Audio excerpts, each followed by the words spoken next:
amazing.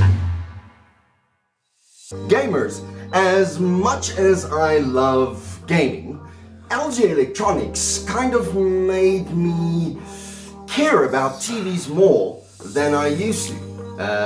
Let's get into it, right? Boom!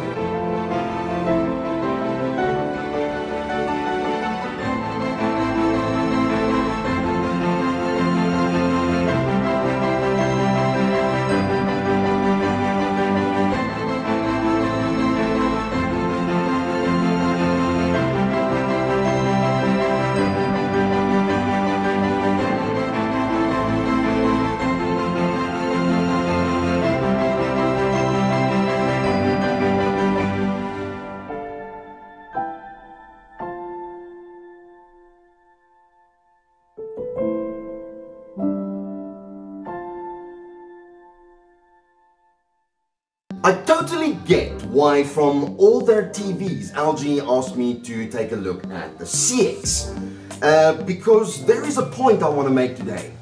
If you don't have OLED, you have no LED?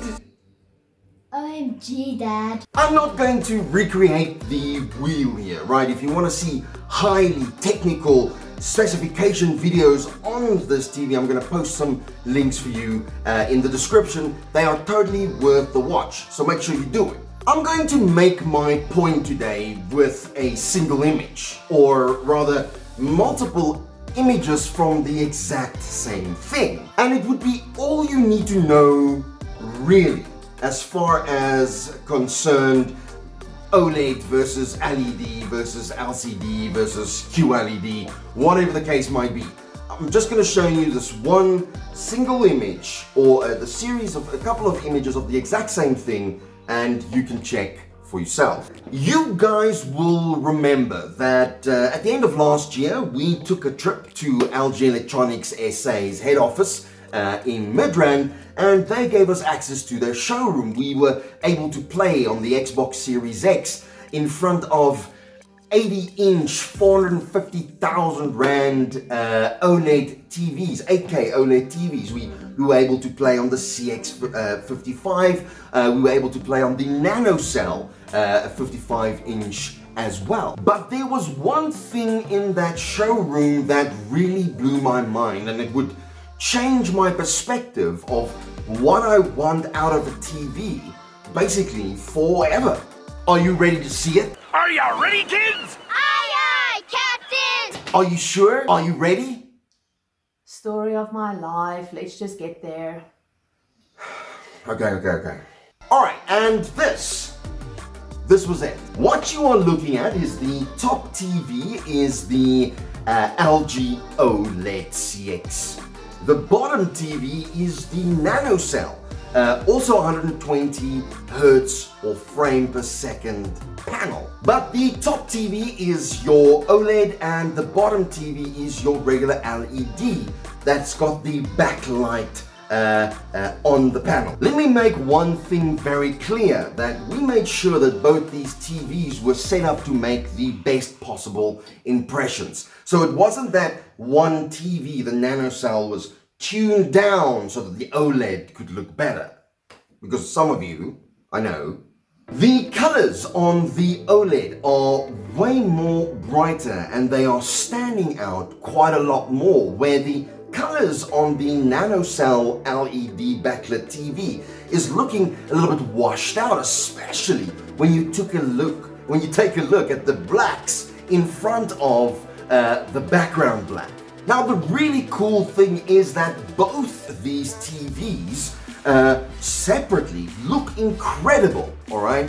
And as the kind of gamer I am, is that everything I play on graphics. I rarely play on performance mode, right? So I set my Xbox to 4K, 120 Hertz, and if a game has got fast frames, that's great. If not, I want the best possible graphics for that game that I'm playing. And this is why OLED, for me personally, is the best possible product offering that you can get when you go for a TV. And what LG did was they didn't just take care of what they were going to present you with in terms of colors and presentation, but the TV itself and everything about it is designed incredibly well. Now, why did you see the difference between the OLED and the nanocell, and why could you see the difference so clearly when the picture was shot on a standard phone camera? Alright, so let's take a look at how this TV works, alright? It's got about 8.4 million pixels on this display across the board, and what LG does with their OLED is that they switch off the pixels, and that's all 8.4 million of them. Individually, they can switch them off to get what they call true black. Whereas on your LED type panels, what they do is they put in a backlight, and the backlight forces the colors in the front to pop a bit more. So when these pixels go off, what you're getting is a true black experience, and your colors actually pop with a certain type of gravitas. Gravitas. Oh my God, when I say it, I sounded like a Russian warlord, but in my head I had like, you know, Brooklyn Nine-Nine, Captain Holt in my head. All other LED panels, what they make use of is backlighting. So they enhance the lighting in the back so the colors in the front pops, where that's the exact opposite of what OLED does, right? It makes the black as true black as possible by switching the pixels individually off, and everything in front of that then is going to pop out right at you. Even if you take a OLED TV and something like a QLED and you put them individually into separate rooms, they are both going to look amazing. The QLEDs or the LEDs, they're going to look phenomenal because the latest models do. It's only when you bring them into a close comparison like this where you're going to see how your brain actually tricks you, because in both instances you thought they were the best possible options, but when you compare them with each other, you see that one clearly has a massive difference than the other one. LG wants to sell their nanocell TV, and it's a brilliant entry-level 120 Hz next-gen console TV.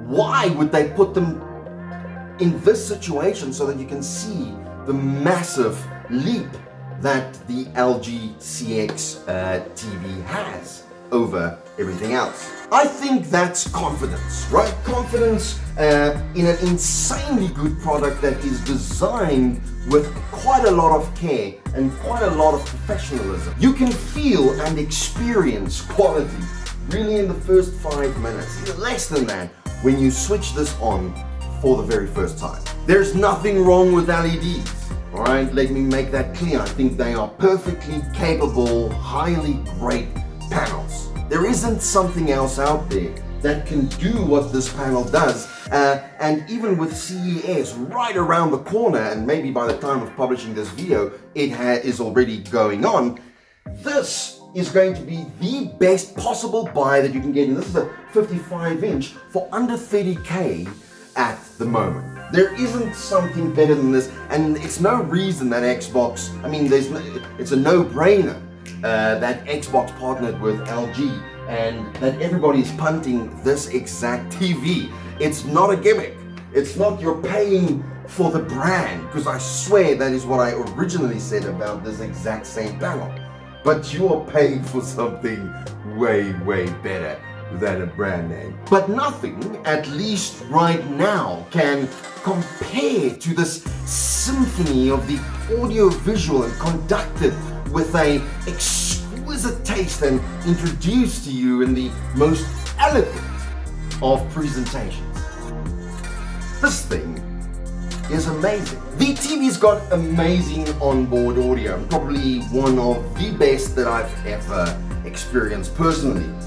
You won't believe that in as small or as thin as this panel actually is, the incredible audio quality. This is not just paying for the picture, you're definitely paying for an incredible audio speaker as well in here. Alright, enough smoke, right? What are my cons for the LG CX? Hello, it is 2020.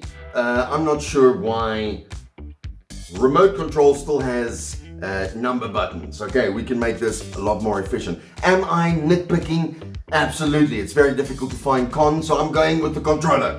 I'm going with the controller or the remote control, and the fact that it's still got these number buttons. Number one, who uses them? And number two, seriously? Alright, and I'm not 100% sure yet that I like this little wand pointer, right? It's functional when you're up close. It's a little bit more tricky when something is a bit smaller and you're further away, because the scroll button here is also the OK button. You have to press it in just based almost like an analog stick. And if you're not careful, you can get a little wheel down. So it's something to get used to, but you do get used to it. After about a month and a half with this TV, I'm starting to get a little bit the hang of it, but not a lot.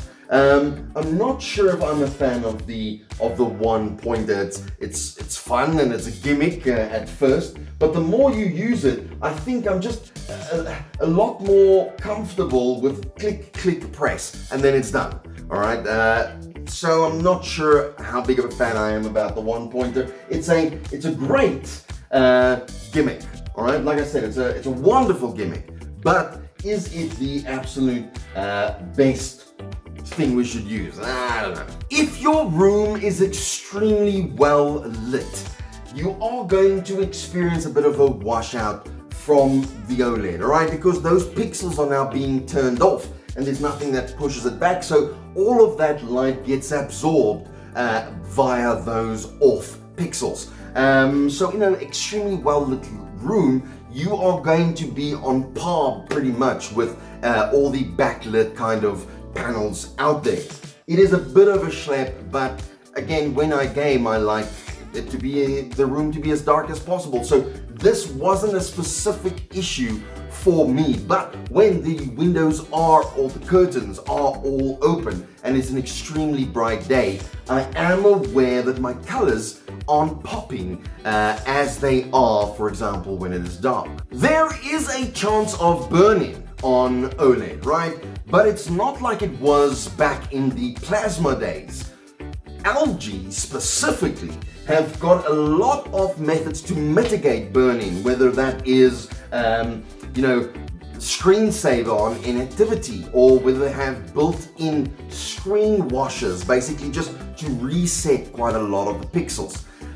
And I've been playing for almost 2 months now, pretty much every day, all day. And what you can do is you can go onto the internet and you can see people who've been running this for quite longer than I have, and that you will find burn-in isn't the biggest probability of things to happen, but there is a chance. There is a small chance that the CX could have burn-in, the OLED on the CX, but like I said, LG has put in so many mitigating factors that is not a worry that I have whatsoever. If you're going to have a still screen that is standing still and you go to bed and you sleep for 8 hours, you might have burn-in, right? But that's if you don't have any of the mitigations running. Take care of your technology and it will take care of you, especially when it's crafted well. If it is a budget OLED, I think there's bigger chances of you getting those burn lines, but not yet. Gamers, this is the TV to have right now, and there is absolutely no gun to my head. This is just personal experience and being lucky enough to be exposed to quite a few TV models and brands over the time, and this is the only space to be gaming on right now for me personally. All right, if you can get to that, and this TV is retailing right now for like between 24 and 27,000, or 24 and 30,000. You'll find it in that bracket, and that is the best money you can spend right now for the best possible gaming experience. I'm 100% sure of that. What about your family doesn't get any time on the TV? Oh my god, I need new crew.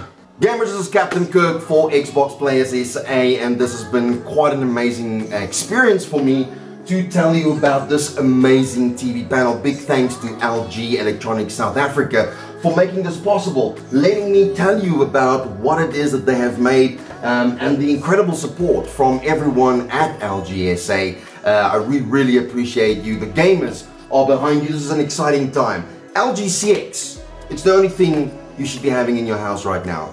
Screw everything else. Alright gamers, enjoy. Peace out.